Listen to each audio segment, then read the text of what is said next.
waaw salaamaaleykum salaam maa ngi leen di siyaar bu baax tey si booy bi laay def vidéo booy APR bi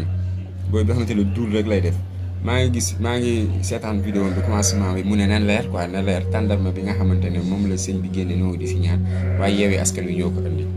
maanaam dañ jóge Dakar ñëw ba Touba pour waxtaan ak sëriñ bi pour mu wax Ousmane Sonko mu lekk aussi tamit mu wax Macky Sall bàyyi ko léegi nag ñoom nag ñu génnee tàndarma nag waaye tàndarmaa ngi nii sax dañ ko indiwaale woon pour nga ñaan si moom bañ demee jox ko mu lekk boo yow xaw ma ndax yow sa bopp bi ça va loolu ban sens la am mais sëriñ bi wax ne bu ngeen demee wax leen Ousmane Sonko mu lekk mu naan te wax naa ak président Macky Sall pour mu bàyyi pour mu libéré ko loolu gënul yomb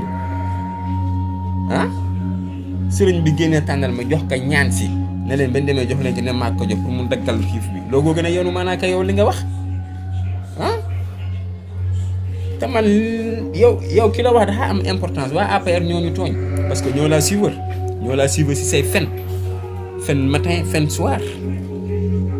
te am laa si nag ban question yow xam naa ne li nga nekk ay duul la yow xam naa loolu yow xam nga ne yow li ngay wax suba ba jënd soo ay duul la parce que dañ laa jox xaalis ba salte nga di si dund sa njaboot astafurlah xaw ma ne am naa jabar ak doom waaw mën na nekk sax nga am jabar ak doom